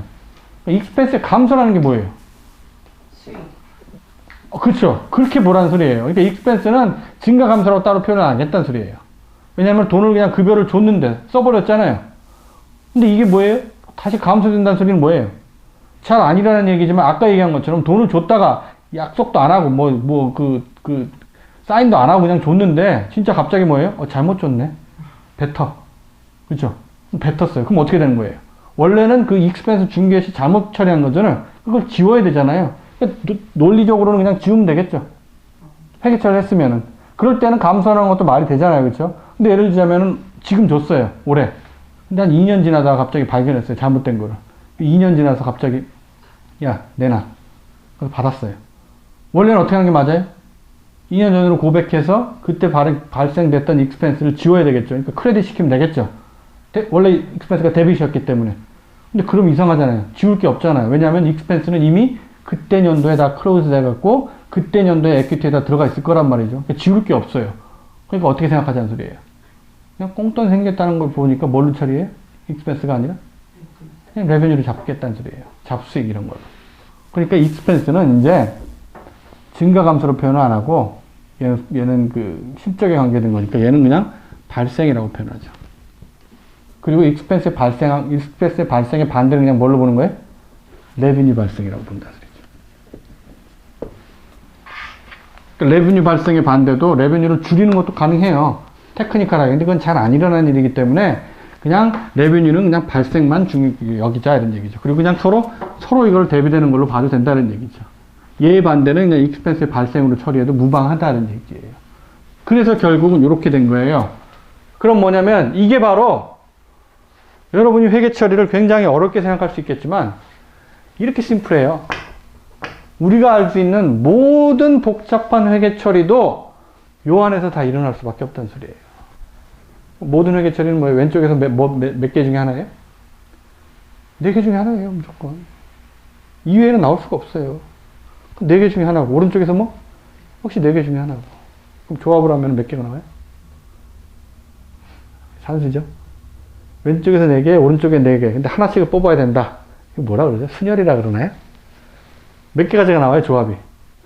자, 왼쪽에서 이게 나왔어요. 오른쪽에 몇 가지가 나온다고요? 4가지 다 나올 수 있죠. 오른쪽에는 뭘 하나 뽑아도 상관없다는 소리예요. 그러니까 4가지가 다 나올 수가 있겠죠. 얘가 뽑았어요. 몇 가지? 역시 다 나올 수 있다는 소리예요. 다 해보면 몇 가지? 16가지죠. 그래서 그게 거래의 16요소인가? 거래의 8요소라고 그러고 실제로 16가지 회계 처리 조합이 가능하다는 소리예요. 끝이에요. 모든 회계 처리는 16가지밖에 안 나와요. 단지 이제 뭐 때문에 복잡해지는 거예요? 에셋이라고 이름 안 붙이겠죠? 실제 어카운트 이름이 나와야 될 거 아니에요? 그게 복잡해지기 시작하니까 그런 거고, 그건 여러분이 나중에 하시면 돼요. 더 중요한 게 뭐냐? 에셋 이 5가지로 이렇게 16가지로 먼저 파악을 빨리 하시는 연습을 하면은 정말 시간 단축할 수 있어요. 회계 이해하는데. 그러니까 사람들이 다 처음부터 뭐라 하는 거예요? 구체적인 회계 처리에서 데비트 어카운트, 리시버블, 크레딧 세일 이걸 외우기 시작하는 거예요. 그러니까 의미를 캐치를 못하는 거예요. 그러니까 이상한 회계 처리 나면 몰라요. 이걸 배우면 뭐가 좋다는 얘기냐면은 제가 앞으로 여러분께서 정말 당부드리는 거지만 회계 처리를 할 때 그냥 회계 처리를 외워주지 마시고 이 연습을 해보세요. 조금만. 어떻게 하냐면은 무조건 회계 처리는 뭐예요? 왼쪽에 4가지 중에 하나가 올 수 있다는 거라고 생각을 하시라는 소리예요. 그리고 처음에는 어카운트 이름 잊어버리시고요. 그냥 에셋이냐 아니면 익스펜스 이 5가지 중에 하나로 판단하는 연습을 먼저 하시라는 소리예요. 그리고 하나를 골랐을 때 오른쪽에 또 뭐예요? 4가지 중에 하나가 오는 것이겠죠. 그러니까 처음부터 답을 얻을 생각을 하지 마시고 4가지가 어떤 게 올 수 있느냐 다 올 수 있잖아요. 이론상으로 다 올 수 있는 생각을 해보시라는 소리예요. 그 결과만 생각하지 마시고 이런 일이 벌어졌을 때 그럼 하나를 분명히 답은 하나가 있을 거 아니에요. 넷 중에 무조건 나머지 3개에는 어떤 일이 있을 수 있겠느냐라는 걸 생각해 보신다면 굉장히 빨리 그 회계 처리에 대해서 정복을 할 수 있어요. 자, 예를 하나만 들어볼까요? 제일 위에 나온 것처럼 이거에 대해서 몇 가지가 가능하다고요? 4가지가 나올 수 있겠죠. 나올 수밖에 없다는 소리예요. 모든 상황이 있을 수 있어요. 그렇죠? 그러면 아까 얘기한 제일 대표적인 거 계속 얘기했던 거 제일 눈 오는 거 봐요. 엄청나네. 지금 10월인데 그쵸? 자, 건물을 샀어요. 건물 1억짜리 샀다고 쳐보세요. 그러면 아무런 고민 없이 왼쪽만 보는 거죠. 어디다 돈을 썼느냐 했을 때 우리 애는 뭐만 따지면 되는 거예요. 4가지 중에 뭐냐만 따지면 되는 것이겠죠. 건물 뭐냐 이런 얘기예요. 그럴 때 무조건 제가 아까 한 대로 텐저블이니까 빌딩 이제 이거 하지 말라는 소리겠죠. 어디다 썼는데 미래 효익을 줄 거냐 말 거냐 이걸 따지는데 건물은 뭐 보나 마나 굳어졌잖아요. 그렇죠? 그러니까 자산 아직 빌딩 안 해도 된다는 소리예요. 이게 에셋이라는 거, 에셋의 증가라는 거 여기까지만 알면은 저는 오늘 배우실 거는 다 이해하신 거예요. 에셋 증가 왼쪽 됐어요. 오른쪽에 몇 가지가 나올 수 있다고요? 4가지가 다 나올 수 있다는 소리예요. 첫 번째 뭐? 똑같이 에셋의 감소가 나올 수도 있다는 소리죠. 뭐예요? 그렇죠. 그러니까 건물을 주고 샀는데 결과는 뭐겠어요? 건물이라는 게 생기고 반대로 뭐예요 우리는? 캐시라는 게 없어졌잖아요. 돈을 줘버렸으니까. 그건 에셋이 감소한 거잖아요. 그 테크니컬하게 감소한 건 여기다 적어줘야 돼요. 그러니까 이거는 뭘 다 포함하는 거예요? 대표적으로 이제 가로친 거는 실제 어카운트가 이런 상황을 보여주는 거예요. 그렇죠? 캐시 또는 뭐예요? 다른 캐시, 다른 물건으로 줄 수도 있겠죠. 교환할 수도 있잖아요. 그러면 건물이라는 게 들어오고 다른 자산을 내볼 수도 있겠죠. 갖고 있는 자동차를 주고 건물을 받아올 수 있고 다 이 회계 처리가 되는 거죠. 사실 이 회계 처리가 제일 많이 나오는 거겠죠. 교환 거래. 에셋이 증가하고 에셋이 감소하는 거 동시에. 됐죠. 그렇죠? 두 번째는 에셋이 늘어났는데 빌딩이라고 했을 가로치고는 빌딩 오른쪽에 부채가 늘어났어요. 어떤 경우일까요? 경우를 생각하시는 거예요. 어떻게? 빚으로 산 거. 그렇죠? 외상으로 산 거. 건물 사고 아직 돈 안 주고 그렇죠? 건물 소유권만 들어왔기 때문에 건물 소유권이 들어오는 순간 그거는 거래라고 본다 그랬었죠? 재산상태 변동이 생겼기 때문에 주문만 거는 거의 회계 처리가 아니지만 주문을 하고 건물까지 우리한테 들어오고 타이틀이 우리한테 넘어왔어요. 그럼 우리는 무조건 빌딩 잡아야 되겠죠.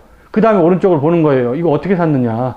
캐시 줬냐? 캐시 줬으면 이게 나가는 거고 캐시는 안 나갔네? 근데 어쨌든 건물은 회계 처리 했으니까 우리의 소유권이 들어왔기 때문에 우리는 늘어났어요. 근데 뭐예요? 갚아야 되겠죠? 그러니까 뭐예요? 이게 뭐가 생긴 거예요? 빚이 생긴 거잖아요. 라이빌티가 나중에 고급 우리 정의로 본다면은 sacrifices of future economic benefit이라고 했어요. 미래 경제적 효익의 희생. 제일 대표적인 미래 경제적 효익이 뭐냐면은 캐시가 그 중에 하나예요. 그렇죠? 미래의 캐시를 내보여 준다는 소리는 캐시가 희생이 돼야 된다는 소리겠죠? 그러니까 미래에 지불해야 돼. 그게 대표적인 빚이라는 소리예요. 우리가 쉽게 생각하는. 그러니까 그게 대표적인 빚이죠. 예를 들면 그냥 어카운트 페이어블. 이름은 나중에 이제 전혀 모르셔도 상관없어요. 제가 오늘 강조하는 건 요것만 하면 되는 거예요. 1억. 안쓰럽죠? 세 번째. 에퀴리가 되는 경우가 뭐가 있을까요? 투자 회수? 건물을 사주는, 살 수 있는 돈을 투자금으로 이용한, 정확히 정리가 안 되는데, 건물을 샀어요. 우리한테 건물을 샀단 말이에요. 근데 오른쪽에, 그러니까 일단 액귀리가 늘어났다는 소리는 뭐였죠, 아까? 액귀리는 사실 두 가지가 이제 합하는 거라 그랬었죠. 뭐냐면, 주주들이 우리한테 투자를 했거나 아니면 뭐예요? 우리가 내부에서 이익이 된 거다. 근데 그거는 이익이 된 거는 이거하고는 상관없는 얘기죠. 그러니까 바로 액귀리가 늘어났다는 거는 무조건 뭐냐면, 주주가 우리한테 투자를 했다는 소리겠죠. 즉, 주식 발행해 줬다는 소리예요. 그러니까 건물을 사고 건물에 대한 대가로 이제 건물을 사는 사람 입장에서는 뭘 얘기하는 거냐면은 건물을 사고 그 돈을 캐시로 주려고 했더니 캐시가 없어요. 외상으로 하려고 했더니 저놈이 외상을 안 줘요. 그러니까 뭘 이제 나중에 제시한 거예요? 야, 우리 회사 주식으로 줄게. 그러니까 우리한테 건물 준 사람은 뭐가 되는 거예요, 이제? 주주가 되는 것이겠죠. 잘 아니라는 얘기지만 이건 우리가 현물 출자라 그래요. 꼭 주식을 현금 받고만 파는 게 아니에요. 물건 받고도 팔아요. 근데 잘 안 팔죠, 그렇게. 현금 준다는 사람이 그냥 널렸는데. 그러니까 잘 안 일어나지만 가능은 하죠. 그러니까 가능한 사항은 뭐든지 여기 네 가지 중에 다 설명이 돼야 된다는 소리예요. 그래서 제가 돼야 되는 사항을 지금 얘기하는 거예요. 그러니까 이건 주식으로 받고 건물을 판다는 소리겠죠. 건물을 샀다는 소리겠죠. 이해되셨죠? 마지막으로 레비뉴가 또 발생될 수 있어야 돼요. 이런 상황이 있을 수 있어야 돼요. 어떤 상황일까요? 건물이 1억짜리가 우리한테 생겼는데 에셋이 줄어든 것도 아니고 라이abili티가 생긴 것도 아니고 빚이 된 것도 아니고 주식으로 준 것도 아니고 레비뉴가 잡혀요. 어떤 상황일까요?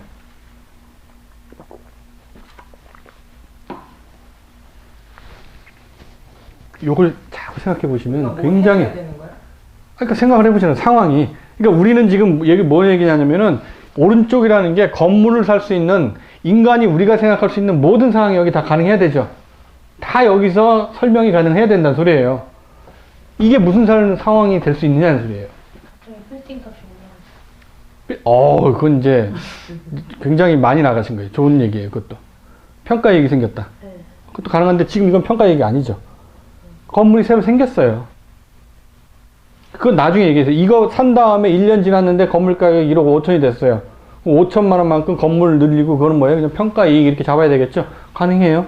근데 그거 말고 처음에 건물을 샀어요, 일종의. 건물이 소유권이 넘어온 거예요. 근데 레비뉴가 계산되는 경우가 어떤 경우가 될 거냐는 소리예요. 우리 회사에서 원래 해줄 일이 있었는데 해주고 건물을 받는 거예요. 벌써 해주고 그럼 레비뉴가 아닐까? 수익이 들어오니까. 그 예를 들어서 서비스를 제공해 줬는데 캐시를 안 받고 건물을 받았다. 정확한 답이네요. 지금까지 그렇게 얘기하신 분 한 분도 없었거든요. 그것도 정확한 답이네요. 제가 생각했던 얘기는 뭐였냐면은 그러니까 일어날 수 있는 다 가능해야 돼요. 그러니까 그것도 분명히 여기 설명이 되죠. 설명이 안 될 수가 없다는 소리예요. 그러니까 모든 내가 생각할 수 있는 일어날 수 있는 상황은 이 네 가지 중에 다 될 수 있어야 된다는 소리예요. 그걸 여러분이 자꾸 생각해 주셔서 한번 써보시라는 연습을 하는 거예요. 그러니까 처음 회계 처리하실 때는 그 상황에 맞는 회계 처리를 하지 마시고 나머지 세 가지가 뭐가 될 수 있냐를 자기가 생각해 보는 거예요. 만들어 보시는 거예요. 그거를 쉽게 만들 수 있으면 이제 모든 회계 처리를 어떤 상황이 벌어지더라도 자기는 할 수 있다는 소리예요. 이해되셨죠? 제가 생각했던 레비뉴가 될 수 있는 경우는 뭐냐면 건물을 샀는데 돈을 안 줬다는 소리예요. 뭐 어떻게? 공짜로 받았다는 소리예요. 아니 일어날 수 있는 상황 아니에요. 일어날 수 있는 상황 아니에요. 그렇죠? 그런 경우 뭘로 처리할 거냐는 소리예요. 내가 건물이 들어왔는데 1억짜리가 돈 냈어요? 앞으로 낼 거예요? 주식 줬어요? 아무것도 안 줬어요. 그럼 뭐예요? 쓸 수 있는 거 이거밖에 없어요. 그러니까 이렇게 되는 거예요. 그럼 레비뉴 잡아야죠. 1억. 이건 개인으로 적든지 이렇게 이름은 달라지겠지만 어쨌든 그게 자산 수중이 뭐 이렇게 한국말로 하면 그렇게 되거든요. 레비뉴를 받으면요. 네? 캐시잖아요. 예를 들어서. 그러니까 캐시의 값어치가 있으면 에셋이랑 레비뉴랑 어떻게 달라요? 에셋이랑 레비뉴랑 어떻게 다르냐? 엑스펜스랑 레비뉴랑 써놓고서는 네. 헷갈리거든요. 네. 에셋이 될 수도 있고 레비뉴가 될 수도 있다고 생각하는데 에셋이 될 수 있고 레비뉴가 될 수 있다. 에셋이랑 레비뉴랑 어떻게 다른지 모르겠어요. 제가 수익을 받으면 그것도 캐시잖아요. 그러니까 차를 한 대 팔고 3만 불에서 2만 불 익스펜스 써서 1만 불이 남으면 넷 인컴 되면 그것도 제 캐시니까. 근데 지금 여기서 말하는 레비뉴는 넷 개념이 아니라 그로스 개념이죠.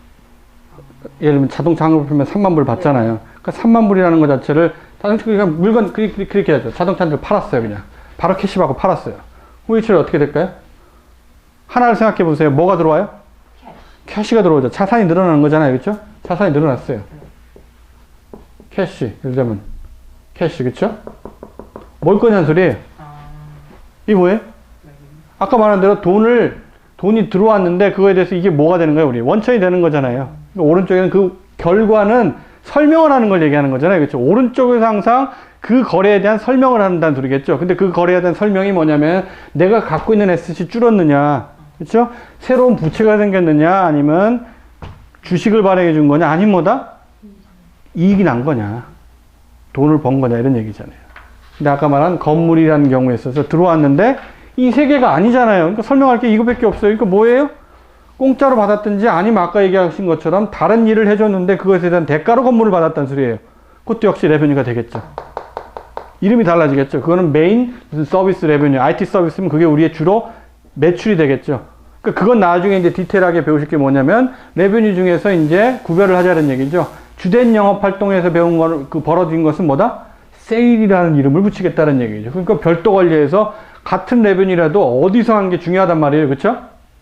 세일하고 이렇게 공짜로 받은 그 레베뉴하고는 의미가 틀리죠. 왜냐하면 세일은 뭐예요? 회사가 지속하는 이상 계속 발생하는 거죠. 그러니까 매년 이 정도 발생한다고 예상할 수 있는 것이겠죠. 근데 아까 말한 그 공짜로 생기는 거는 자주 일어나요? 안 일어나죠. 그러니까 그 미래 예측할 때는 걔는 뭐예요? 별도 관리하는 게 맞겠죠. 그러니까 얘를 같이 뭉툭해서 토탈 세일 얼마라고 보고 하면은 이건 굉장히 안 좋은 정보가 되는 거예요. 그러니까 세일 구분하고 이런 것들은 제일 밑에 별도 항목으로 찌꺼기로 따로 보고 한단 말이죠. 그러니까 사람들이 볼 때 뭐예요? 아, 얘는 올해만 일어난 상황이겠구나. 이렇게 얘기한다는 소리겠죠. 그러니까 그건 나중에 이제 디테일하게 배우시고 지금은 뭐다? 이런 상황이 벌어질 수 있다는 것을 기억을 하시라 이런 얘기예요. 이해되셨죠? 그렇죠? 그러니까 며칠 동안이라도 회계 처리를 하실 때 이름 신경 쓰지 마시고 자산 부채 이걸로 회계 처리를 한번 해보시는 연습을 하고 아까 말씀드린 대로 하나가 나왔을 때 나머지 4개가 다 나올 수 있는 상황이 뭘 거냐 이걸 한번 따져보시라는 연습을 하시라는 소리예요. 그게 굉장히 중요해요. 근데 여러분이 이제 또 16가지 되게 많네 라고 하는데 여러분의 그 어려움을 덜어드리는 의미에서 16가지 중에서요 실제 우리가 늘 보는 회계 처리는 한 5가지도 안 돼요. 이 중에서 뭐예요? 조합은 가능하지만 안 일어나는 거래가 굉장히 많다는 소리겠죠. 아까 말한 이런 거래 거의 안 일어나죠. 주식 받고 그 주식을 발행하는데 캐시 이외의 거로 받는 경우는 거의 없다는 소리예요. 빌딩 같은 경우에 그렇죠? 그리고 예를 들면 이런 거 있죠. 이렇게 된 거나 이렇게 되는 거래. 라이abili티가 증가하고 액기리가 감소하고 이런 거 거의 없어요. 그러니까 제일 많이 일어나는 거래는 아까 말한 이런 정도. 아까 말했는데 이거 잘 일어나요? 공짜로 받는 거? 잘 안 일어나죠? 그러니까 거의 2개밖에 없어요. 대부분의 거래는. 그러니까 사실 몇 개 없다는 소리겠죠. 그러니까 그게 더 안 나오는 거래니까 만약에 근데 안 나오는 거래인데 나타났다라고 했을 때 이런 연습을 안 해본 사람들은 절대 회계 처리 잘 못 끊는다는 소리죠. 자기 상식으로는 그냥 데빗 얼마, 크레딧 얼마로 외웠는데. 근데 여러분이 이런 연습을 하게 되면 이제 따져볼 수 있다는 소리겠죠? 오른쪽에는 무조건 이 넷 중에 하나가 올 수 있다는 소리죠. 이것만 기억을 하시라는 소리예요. 왼쪽에는 이거 4개가 올 수 있다는 거. 그러니까 방향성이 중요한 거죠. 자산의 증가는 왼쪽이다. 부채 액비리. 그러니까 이거 감소는 기억할 필요 없죠. 반대면 되니까. 그러니까 원래 과목이 그래서 중요하다는 소리예요. 위치가. 왼쪽에 2개, 오른쪽에 3개의 그 근본 위치 있죠. 자산하고 익스펜스는 왼쪽. 부채 액비리, 레비뉴는 오른쪽. 그것만 잘 기억하시라요. 교재에 나오는 뭐 제가 샘플 해놓은 거 있거든요. 그 집에 가서 연습을 한번 해보시란 말이에요. 어디 있죠?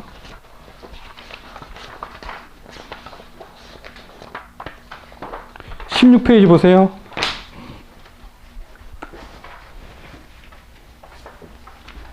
거기 여러 가지 예를 놨죠? 제일 위에 보시면, 그쵸? 그 예를, 그 회계처리 왼쪽의 사례를 집에 가서 오른쪽 딱 가리고, 이름은 모르셔도 되고, 아까 여기 교재 답이 그렇게 나왔죠. 자산의 증가 이렇게 나왔단 말이에요. 근데 나중에 여러분이 시험 보기 위해서는 어카운트 이름을 아셔야 된단 말이에요. 그쵸? 근데 그거 지금 필요 없다는 얘기예요. 이게 자산의 증가냐, 뭐 자산의 감소냐, 넷 중에 하나. 이걸 따져보시라는 소리예요. 잘 생각하셔서. 근데, 이게 또 회계 처리하는 또 팁은 뭐냐면 이걸 처음에 동시에 두 가지를 다 딱 집어내기는 저도 어려워요. 근데 똑같은 거래를 할지라도 어떤 사람들은 이 왼쪽 오른쪽 중에 왼쪽을 먼저 캐치하는 사람이 있고 어떤 사람은 오른쪽을 먼저 캐치하는 사람이 있어요. 그러니까 제 말은 그거란 소리겠죠. 아까 얘기한 건물을 돈 주고 사는 거 가장 일반적인 거래죠. 근데 건물을 1억 돈 주고 사는 거래다라고 했을 때 어떤 사람은 처음에 돈이 나갔다는 걸 먼저 캐치하는 사람이 있고 어떤 사람은 건물을 샀다는 걸 먼저 캐치하는 사람이 있다는 소리예요. 그러니까 자기가 먼저 캐치하는 걸 먼저 기록을 하는 거예요, 무조건. 그러니까 건물이 들어왔다는 걸 먼저 캐치하면 이걸 기록을 하고 그 다음 뭐예요? 오른쪽은 그게 캐시였지라고 바로 생각하지 마시고 네 가지 중에 뭐였지 이렇게 생각하시는 소리예요. 그리고 거꾸로 캐시가 먼저 나갔다는 것, 자산이 감소했다는 것을 먼저 기록하는 사람은 먼저 기록을 하고 그 다음 왼쪽을 보는 거예요. 왼쪽이 뭘까? 자산이 증가할까? 아니면 부채가 감소할까? 에퀴리가 감소할까? 아니면은 뭐예요? 익스펜스가 발생할까? 그러니까 돈이 나갔다는 측면에서는 사실은 두 가지가 제일 가능성이 제일 크죠. 뭐? 우리가 아까 얘기했던 에셋 아니면 익스펜스. 이거 중요하다 그랬잖아요. 그러니까 이거는 이제 그 다음에 황금성이 있었는지. 이건 제가 제일 쉽게 얘기한 거고. 그 다음 뭐라 그랬어요? 미래의 경제적 효익이 있는 건지. 이걸 따져보라 그랬었죠. 이거 중요한 의미가 된다는 소리겠죠. 근데 이것만 발생하느냐? 아까 말한 대로 나머지 두 개도 있을 수 있다 그랬었죠. 어떤 경우가 이런 얘기 있어요. 쉽게 얘기해 볼게요. 캐시가 1억 나갔는데 라이비티가 감소했든지 에퀴리가 감소했든지 어떤 경우일까요? 이거는 갚았겠죠. 그러니까 원래 라이비티가 생겼었던 게 갚아지는 대표적인 회계처리가 이거겠죠. 그거 쉽잖아요. 별로 안 어려워요. 에퀴리는 뭘까요? 이건 잘 없겠네요. 딱 하나 있어요. 회사에서 많이 일어나는 거. 에퀴리가 감소하고 캐시가 감소해요. 예, 에퀴리 감소잖아요. 에퀴리가 원래 오른쪽이 증가하잖아요. 그렇죠? 주식이 발행되든 아니면 이익이 잡히든 다 오른쪽이 증가하거든요. 에퀴리가 왼쪽이 감소했어요. 그러니까 순자산이 줄어드는 거예요. 내 재산이 40만 불이었는데 순재산이, 그쵸? 그 중에 내년에 재보니까 30만 불이 됐어요. 그러니까 10만 불 어디 갔냐라고 했으니까 어디 갔냐? 캐시로 나갔단 말이죠. 나 그 얘기잖아요. 어떤 경우냐는 소리예요. 회사의 입장에 보면 그게 대표적인 배당이에요. 주식 나가는 게 아니라. 배당은 이익의 배분이잖아요. 에퀴리가 줄어든다는 소리예요. 비용이 아니죠, 배당은? 에퀴리가 줄어든다는 소리예요. 그건 잘 안 일어나는 거래기죠. 그건 그때 가서 살짝 배우면 된다는 소리예요. 상황만 그렇게 기억을 하시면 된다는 소리예요. 아, 그런 상황이 에퀴리가 줄어드는 상황이겠구나. 이해되시죠? 이거 굉장히 중요하고 굉장히 회계 처리를 쉽게 할 수 있는 방법이라는 소리예요. 먼저 생각나는 느낌이 오는 쪽을 먼저 기록을 하고 나머지는 네 가지가 어떻게 될 수 있냐를 연습해라. 거기 교재에 나와 있는 예를요. 보시고 집에 가서 한번 연습을 해보세요. 어떤 것들은 아직 안 배운 거, 회계를 처음 하시는 분들은 안 배운 것도 있어요. 말 그대로 어크룰 베이시스 때문에 생기는 것도 있거든요. 그러니까 모르는 거 그냥 패스하시고 자기가 확실하게 알 수 있는 것만 한번 연습을 해보시란 소리예요. 네. 주식이 떨어지면 주식이 떨어져. 주가가? 네. 주가가 떨어졌을 때 발생되는 일이 생각해 볼 수도 있는 있죠. 근데 그건 굉장히 이제 뭐 테크니컬한 회계 처리가 되겠죠. 우리가 배울 인터넷에서 배우는 이제 실제로 회계에서 배울 굉장히 중요한 포인트가 되는 거예요. 가치 평가의 문제가 되는 것이겠죠. 그러니까 그건 예를 들면 주식이 내가 1,000 주고 샀는데 1,000 주고 샀을 때 어떻게 되는 거예요? 이건 우리 회사 주식 아니죠? 얘기가 나왔으니까 연습을 하는 거죠. 남의 회사 주식을 산 거예요. 그렇죠? 처음에 샀을 때 회계 처리가 뭘까요? 어떤 사람은 주식이 들어왔다는 걸 먼저 생각하는 사람이 있고 투자를 했다는 거. 어떤 사람은 캐시가 나간 거. 캐시가 나갔어요. 1,000원. 뭘 샀어요? 주식을 샀죠. 주식은 일종의 뭐예요? 자산이겠죠. 우리 회사 주식은 에퀴티지만 남의 회사 주식은 순수하게 투자 자산이잖아요. 그냥 건물 산 거랑 다른 법 없죠. 형태만 뭐다? 주식의 형태로 있다는 소리예요. 그냥 에셋이란 말이에요. 그렇죠? 에셋. 1,000. 그 다음에 이제 뭐예요? 12월 31일이 됐어요. 만약에 이걸 팔면은 그냥 다시 에셋이 줄어들고 현금이 들어왔으면 끝이잖아요. 그 차익이 생기면 이익이 생기는 거고 그렇게 기록을 하면 된다는 소리예요. 근데 그게 아니라 1,000원짜리가 1,200이 됐어요. 기말에. 연말에 갔을 때. 근데 연말에 대차협회를 이슈해야 되잖아요. 그러니까 재산 상태가 얼마인지를 알려줘야 될 거란 말이에요. 그랬을 때 1,000원에서 1,200원이 올랐을 때는 이게 바로 우리가 배워야 될 회계 이슈예요. 이게 거래예요, 사실은? 기말에? 거래는 아니잖아요. 그렇죠? 그러니까 이 거래로서 기록할 수는 없는 거예요. 하지만 재무제표를 이슈할 때는 이 평가의 문제가 발생하는 거예요. 그러니까 이건 어떻게 해야 될지는 우리가 결정을 해야 된다는 소리예요. 그걸 우리가 앞으로 배울 거란 말이에요. 근데 이거는 자산별로 다 틀리다는 소리예요.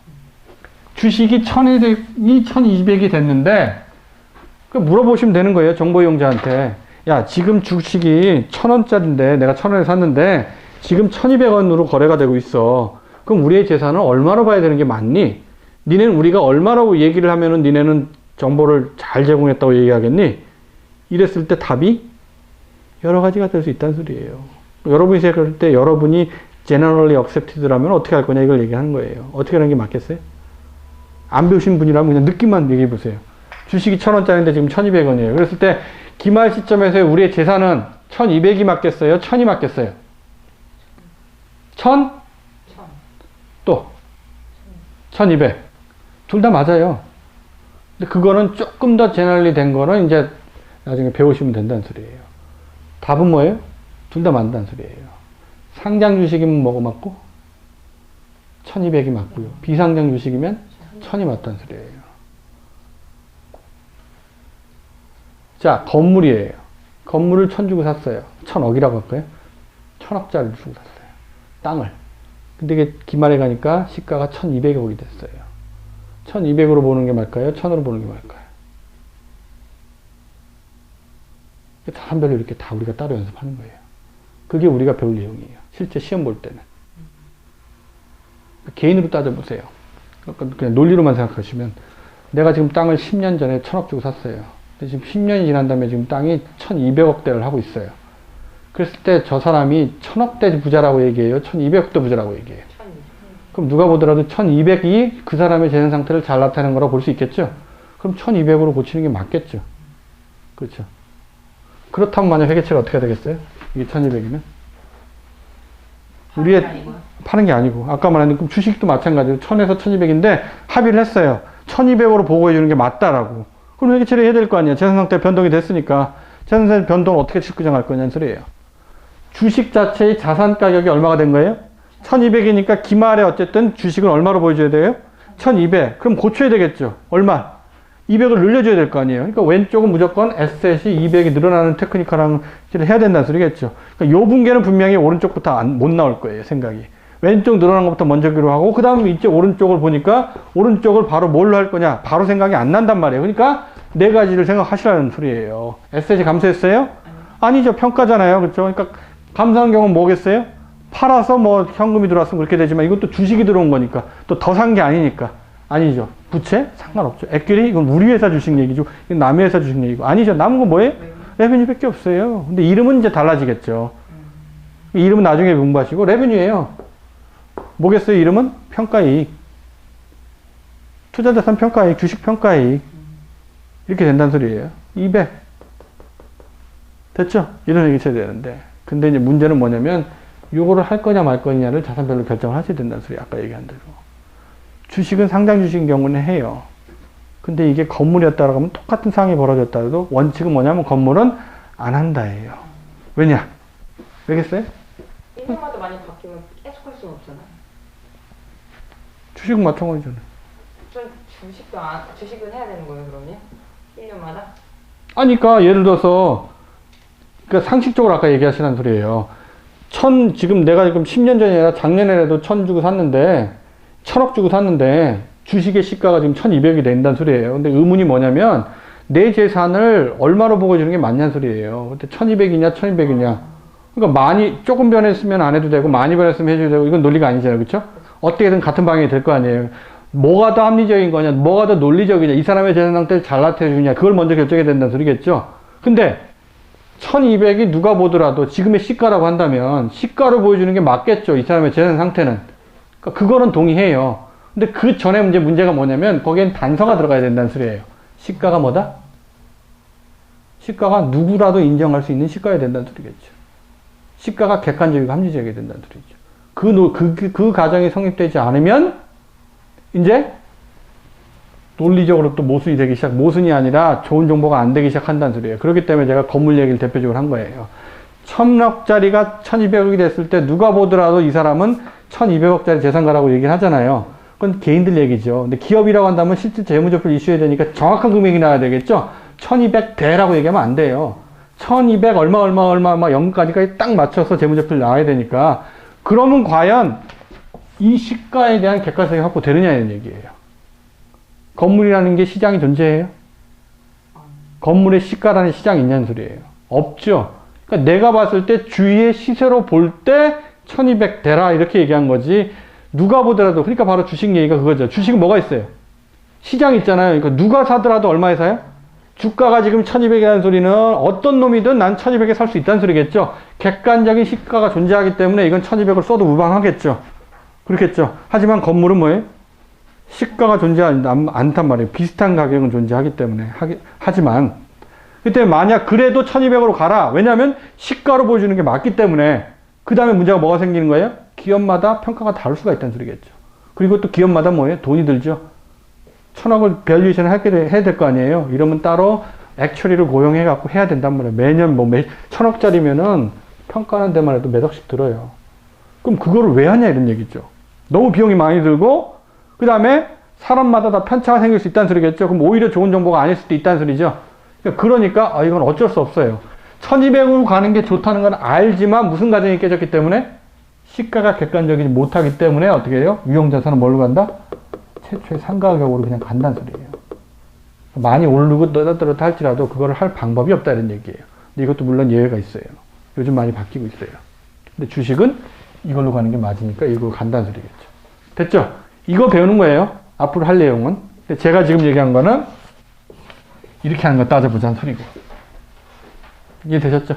그러겠죠? 그러니까 교재에 나온, 거기 나온 그 예 있죠? 예를 한번 꼭 한번 살펴보시고요. 다시 한번 강조하지만 오늘은 당분간은 이것만 기억하세요. 다른 거 아실 필요 없고요. 이거 연습만 확실하게 되면은 진짜 회계 5년 한 사람보다 더 빨리 할 수 있어요. 그 다음에 이제 실제 구체적인 디테일을 공부하시면. 이해됐죠? 그죠? 별 얘기는 아니니까요.